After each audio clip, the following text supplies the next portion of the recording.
Melanie, at any point, did you have a regret or like a fear or like uncertainty about the tattoo before he saw it? Honestly,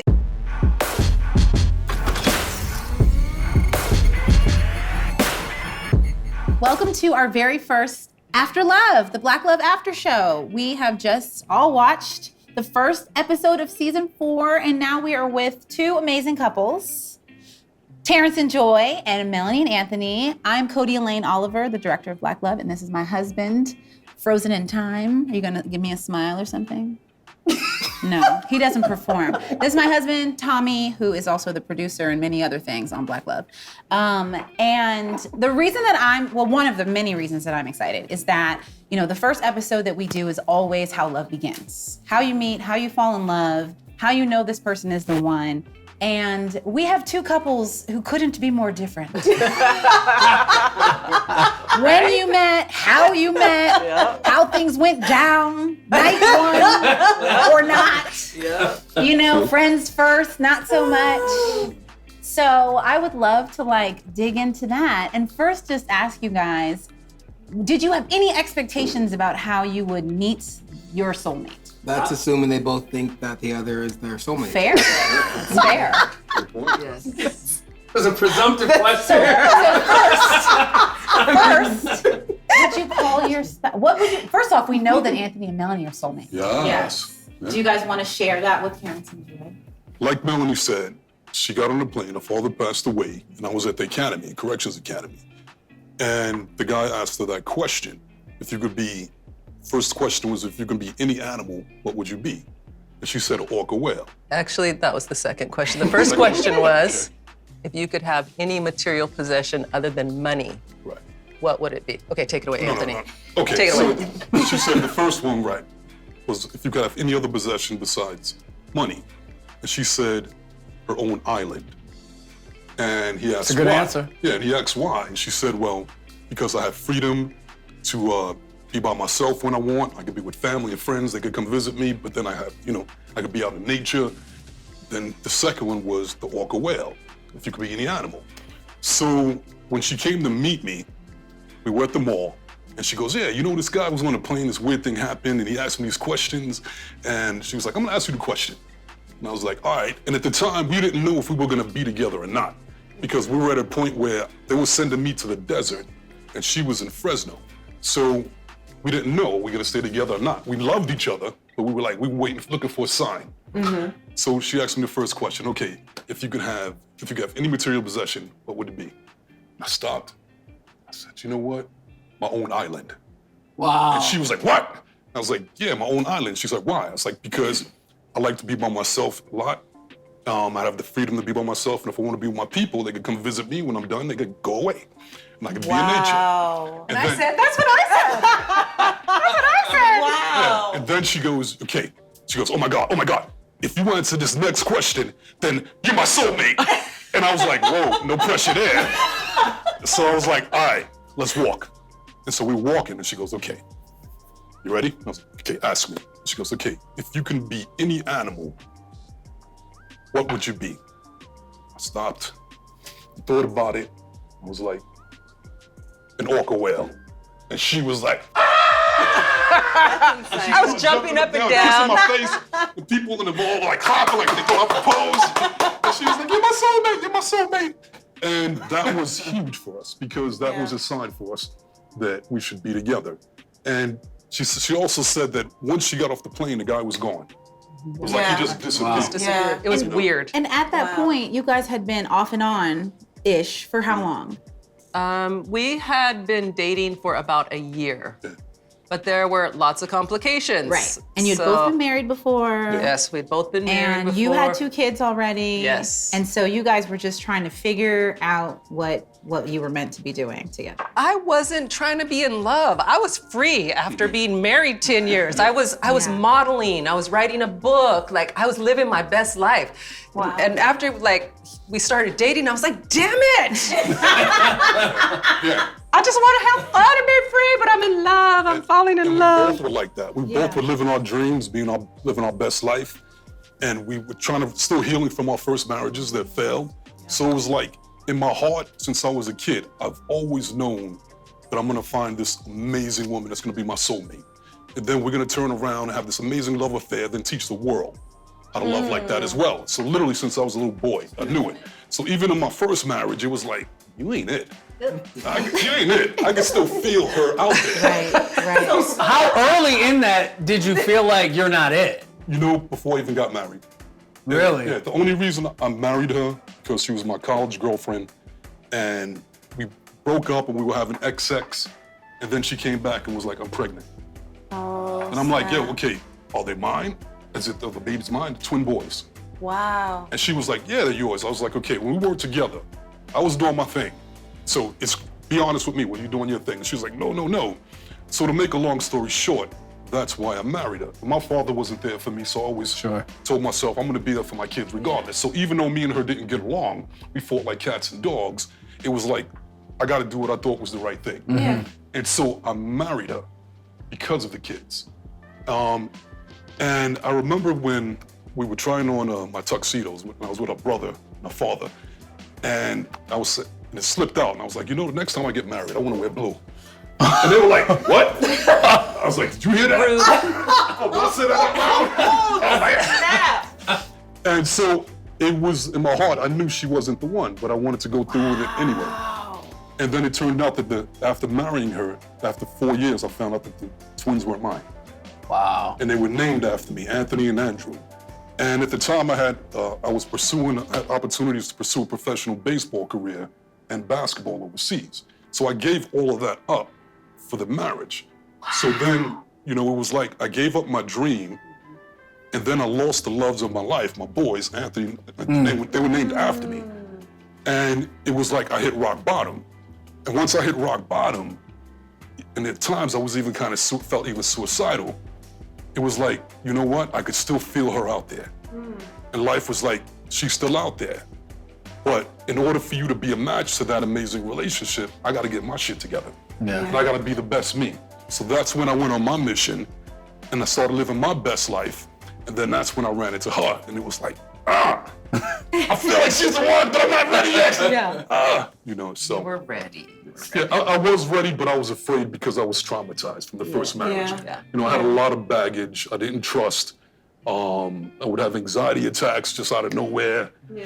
And it took me a while to get over that. So when I met her, I wasn't expecting it. Yeah. But I was expecting to meet the one.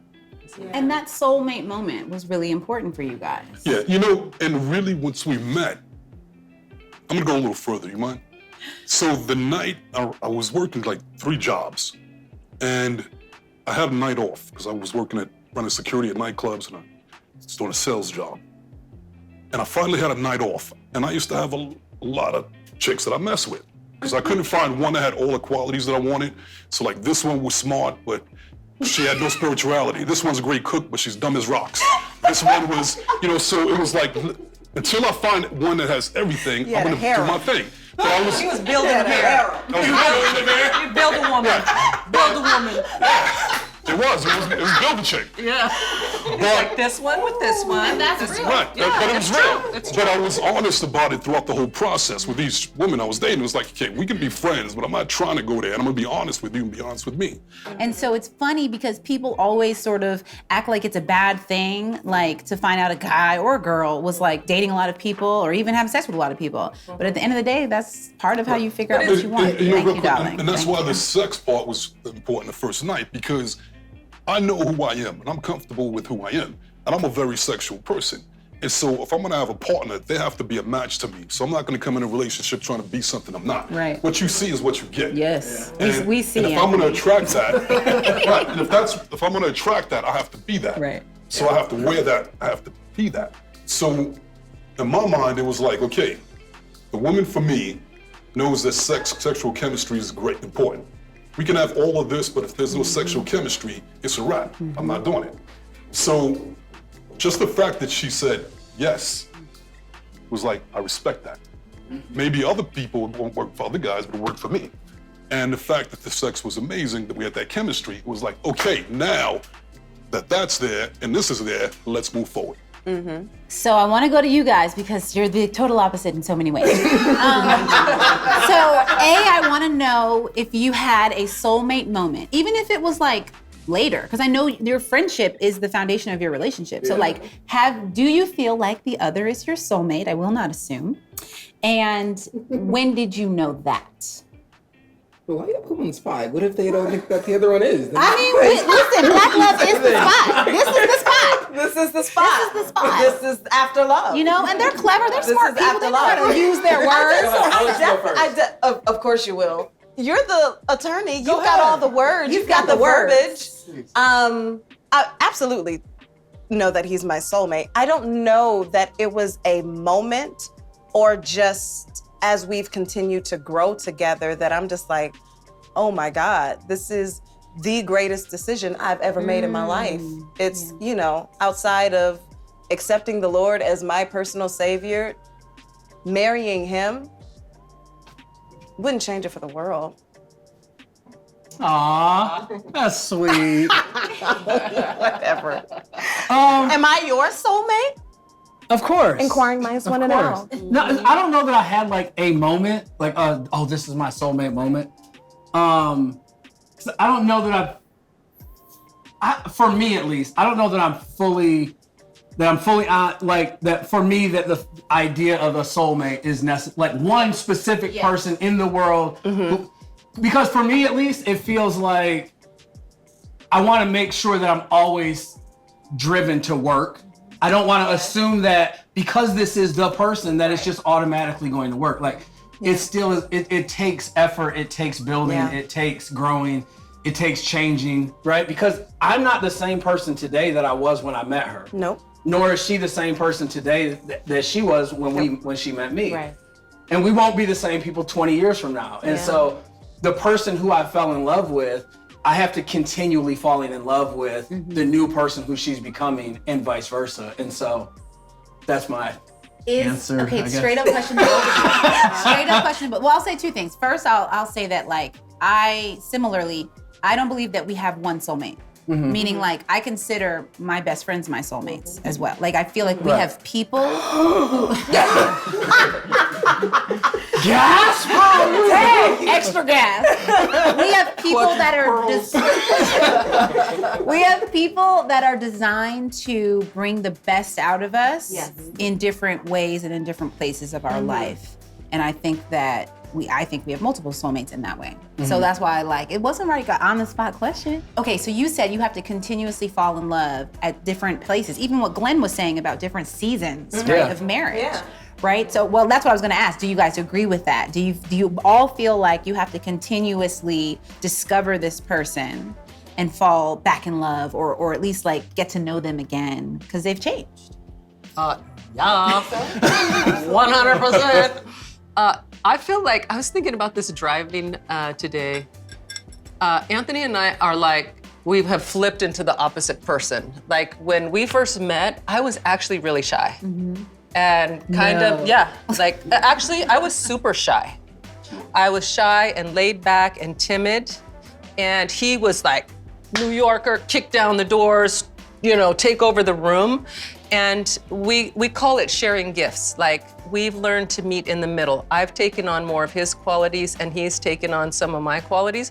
And now he's the more laid back person for the most part. And I'm out there, I'm like, I'm everywhere, talking to everybody, doing everything.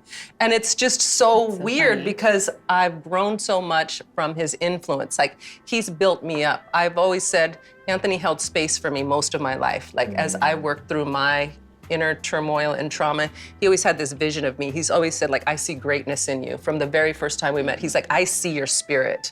When I couldn't see it, he held that vision for me. And I've just stepped into it because of his encouragement and his love. You do that for me too, And as far as falling in love, we, like you said, we keep changing. And I love this woman to death, but she does not fulfill me. Nor is it a job to fulfill me, nor is it possible to fulfill me. It's my job in the marriage, first and foremost, to fulfill myself. Self-fulfillment, not someone else fulfill me. Self-fulfillment. So the more I do that, the more I fall in love with myself, which gives me the capacity to fall more in love with her. And then she's over there doing the same thing. I don't fulfill her, nor can I do that. And when you get two people together that is self-fulfilled, it's easy to build great love and relationships on that. It's So fun. we always say to each other, like, we'll be doing something, and growing up, I'll be like, hey, I feel more in love with you. So I fell more in love with you too. So we literally, after 30 call it years, out. we literally fall more and more in love over time instead of growing apart. Yeah. I agree with everything. 100%. See, we're different, but we're the same. Yeah. Yeah. It's you know, I don't want to be the person I was when we first met. That means I'm not growing. I think that it is very true. You have to love yourself. You have to fulfill your dreams for you. But I think that it is important to marry someone who also understands your dreams and your calling and your passions, because there will be times where you may doubt it. And for me, Terrence has always stepped in those moments where I'm like, maybe I wasn't called to, maybe I just had it all wrong. Maybe I didn't hear right. He's like, no, that's who you are. That's who you're called to be. And you want to be able to see each other's futures and push each other towards your future, towards your destiny. I don't want to be 20 years in this, still talking about, well, man, I really wanted to try. No, we are constantly pushing each other towards the greatness that I know God has for us. When we first met, I was like, I'm not average. He said, I'm not either. Okay, well, let's do this. Because I don't believe in an average life. I believe that we are called to greatness and we have to push each other. And that's what falling in love over and over again does. You know? I'll drink to that.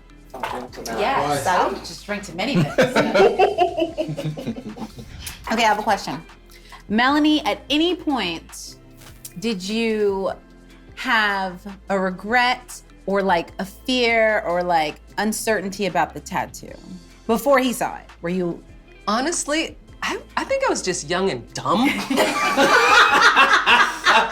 Because the answer is no.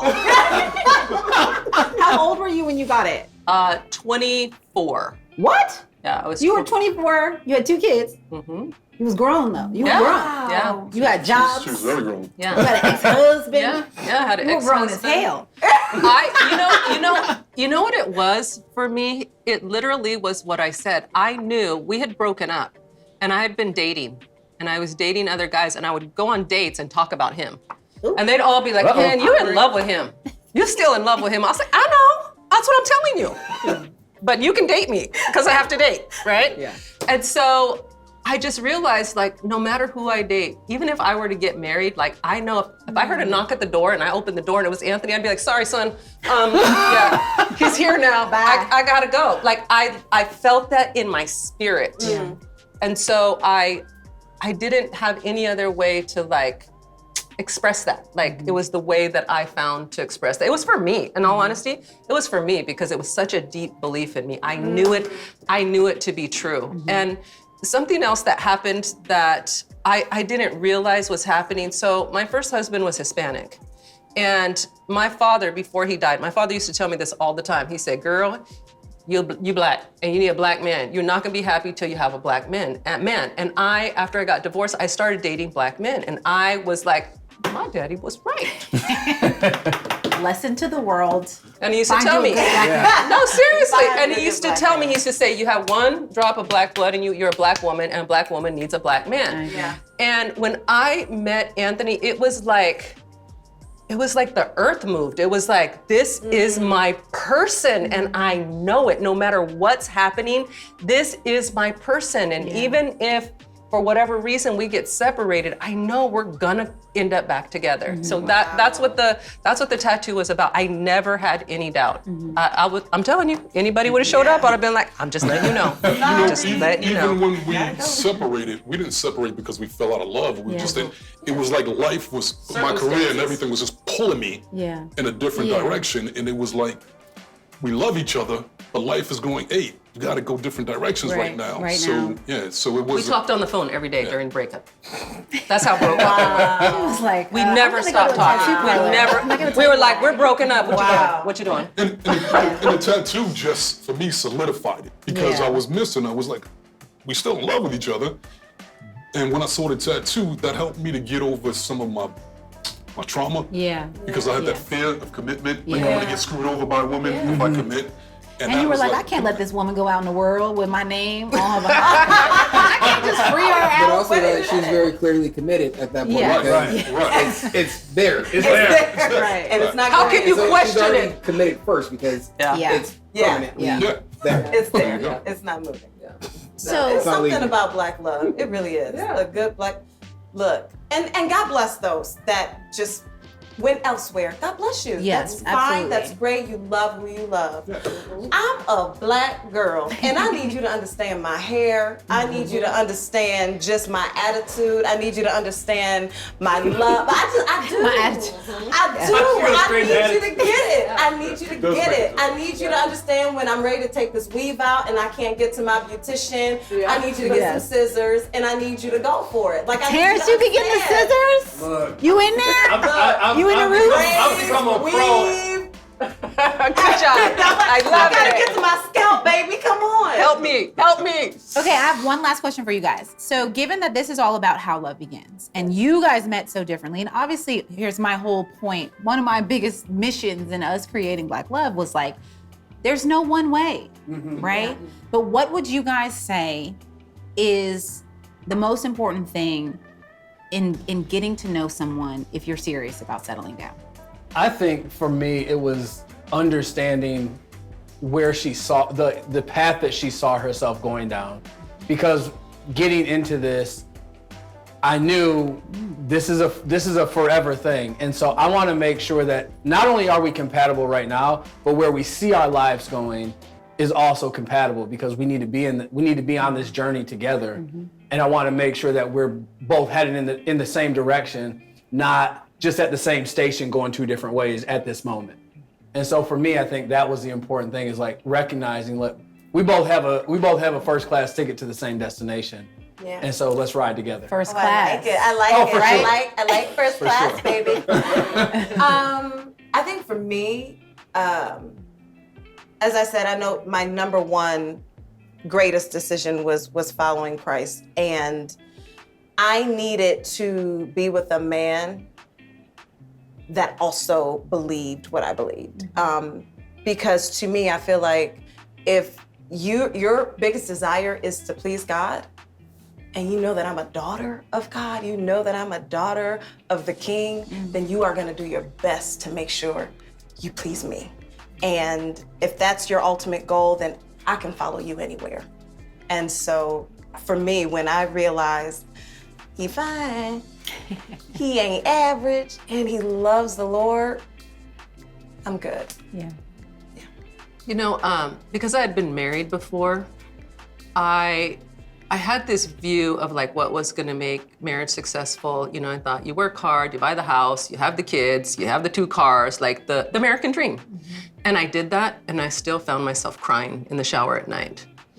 And I didn't have the love in that marriage that I wanted, and it made me want it so bad.